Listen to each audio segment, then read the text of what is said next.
Hello everyone, welcome back to Study and Tech. If you are new to this channel, please subscribe. In today's video, we are going to talk about the Cognizant Technical Assessment 2027. I know many students have a lot of doubts about this assessment, like what the exam pattern is, what the cutoff can be, which questions are important, and what to prepare if you have only few days left. So in this video, I am going to cover all these important points in a simple way. We'll talk about the three clusters, GenC, GenC Pro and GenC Next cutoffs, last minute preparations and some of the most common doubts students have. So let's get started. First, let's understand the technical assessment pattern. There are three clusters. The first one is cluster 1, which is Java. In this cluster, there are 2 Java coding questions, 2 SQL coding questions and 1 web based questions and the 10 Java MCQs. Then we have a cluster 2 Python. Here there are 2 Python coding questions, 2 SQL coding questions, 10 Cloud Fundamentals MCQs and 10 Python MCQs. And finally cluster 3 C Sharp. This includes 2 C Sharp coding questions, 2 SQL coding questions, 1 web based questions and the 10 C Sharp MCQs. So before you start preparing, the first thing you should know is which cluster has been assigned to you. Once you know your cluster, focus mainly on the programming language along with SQL and the other sections. Now let's understand the 3 selection levels. The first one is GenC. This is the basic technical performance level. Next we have GenC Pro, where you need stronger performance, especially in coding and web based questions. And then we have GenC Next, which requires a very high overall performance. So basically your performance in the technical assessment plays an important role in determining which role you can move forward. That's why it's important to understand the cutoff expectations before you start your final preparation. Now let's come to one of the most important questions, the GenC cutoff. For GenC, the target mentioned here is completely solve 2 coding questions, or you can completely solve 2 SQL questions. Another combination is 1 coding questions plus 1 SQL questions, both completely solved. Along with this, the target is around 6 to 7 MCQs, correct? One important thing I want to mention here is that these are described as previous year cutoffs expectations. So don't treat these numbers as a guaranteed official cutoff for every assessment.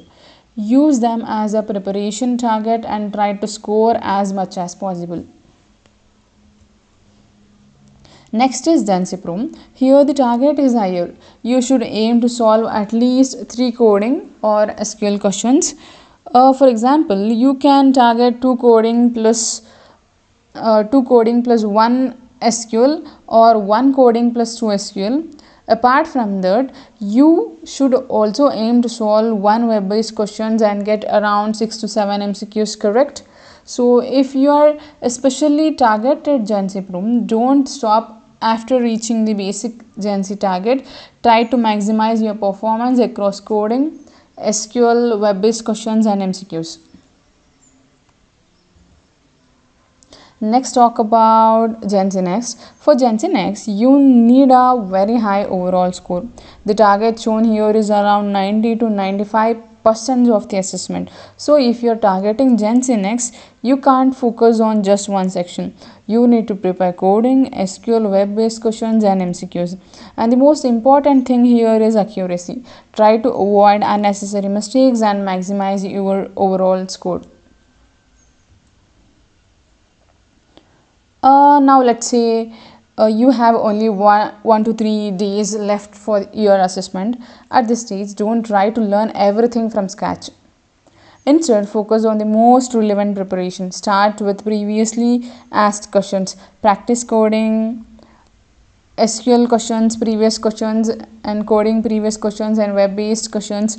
Also, look at similar questions patterns so that you become familiar with the type of questions you may face.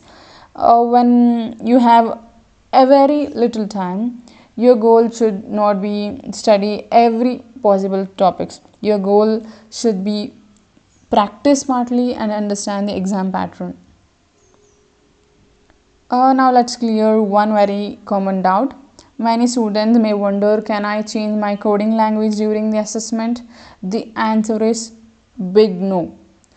If you are assigned cluster 1, your coding language is Java. If you assigned cluster 2, your coding language is Python. And if you are assigned cluster 3, your coding language is C#.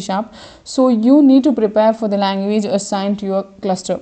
According to the information covered in this, there is no option to change the language in the editor. So don't wait until the exam to figure this out. Practice your assigned language beforehand. Now let's understand an important difference between coding, SQL and web-based questions. For the coding section, you don't need to write the complete code. You are given functions and your job is to implement that function correctly. For SQL, you need to write the complete SQL queries. For the web-based questions, you need to focus on the required functionality using HTML, CSS and JavaScript. So you don't make the questions more complicated than they are. For coding, focus on implementing the function. For SQL, focus on writing the correct query. And for web-based questions, focus on only the functionality asked in the question. Finally, let's look at the strategy you should follow before the assessment. First, practice previous year questions.